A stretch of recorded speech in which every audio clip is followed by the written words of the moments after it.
Hi everyone, welcome to class. I'm Miss Faust.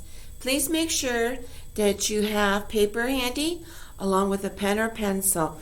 We are going to start with our very next writer. So I have some notes on the board here along with a website that you could use to find the writer's story. Okay, one of a number of websites. You can always Google the writer's name along with the title, and it should pop up. Okay, the story and numerous sources that will have the complete text of the story. Okay, so if you're ready, we'll get started. Okay, all right, let's do this. So we've got Alice Walker, our very next writer. She was born 1944, and yes, she is still alive. That is why there is no other date here. Okay, let me share some tidbits about her so that you get a feel for who Alice Walker is. You may be familiar with her name.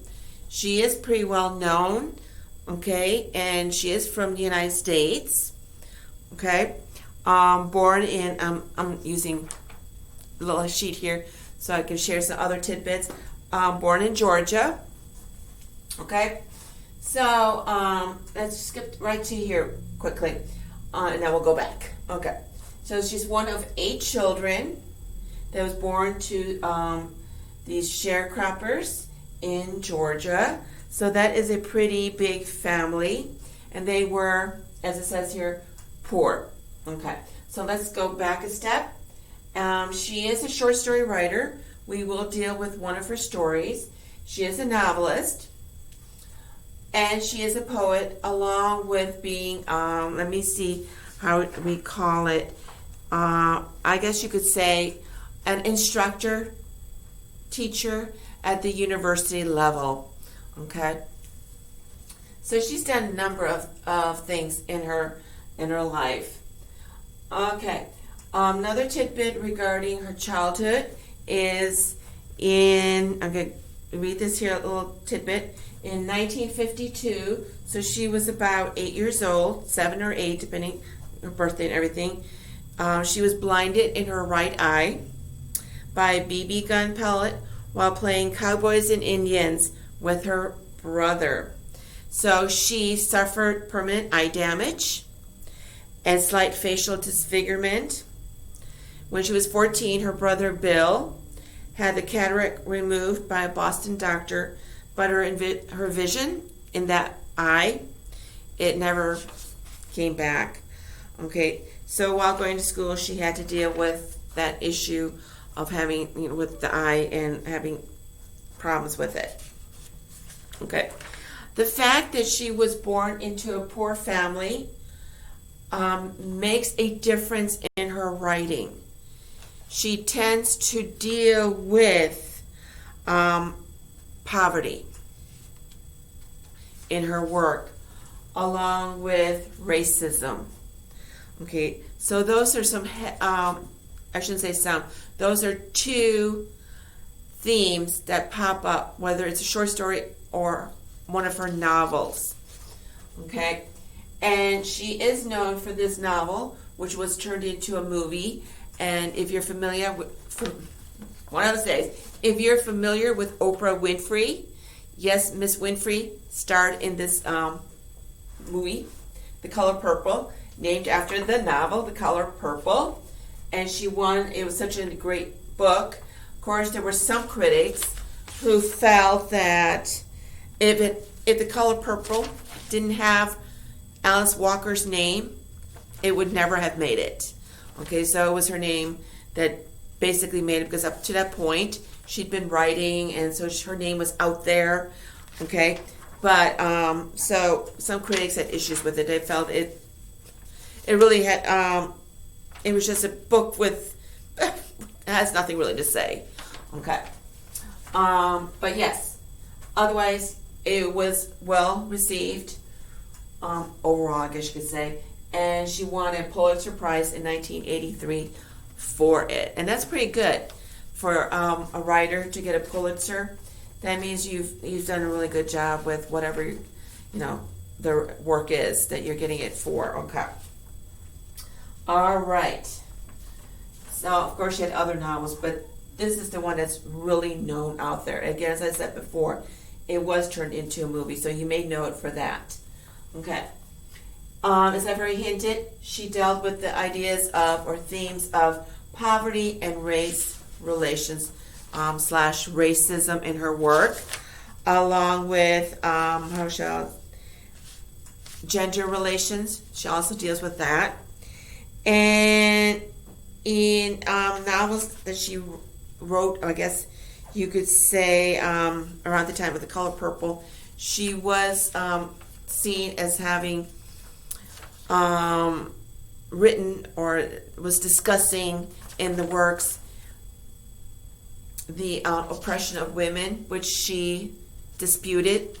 In her mind, she wasn't dealing with the oppression of women. Even though, you look at The Color Purple, for example, even the fact that she says, no, I wasn't, it does go somewhat against what's in the book. So critics did hit her for that. No, you are dealing with it, and so on and so on. Yeah, so it's just something to think about. Okay, she didn't see it as that, but when you read it and critics have looked at it and they said, yeah, you could say no, but okay. So those are just some highlights regarding Alice Walker. Okay, and if you have any questions about her, let me know. Okay, so she is a well-known writer, as I keep saying here. Well-known, well-loved. Okay, so you might want to research some more works. After reading our story, you might say, oh, I got to read something more.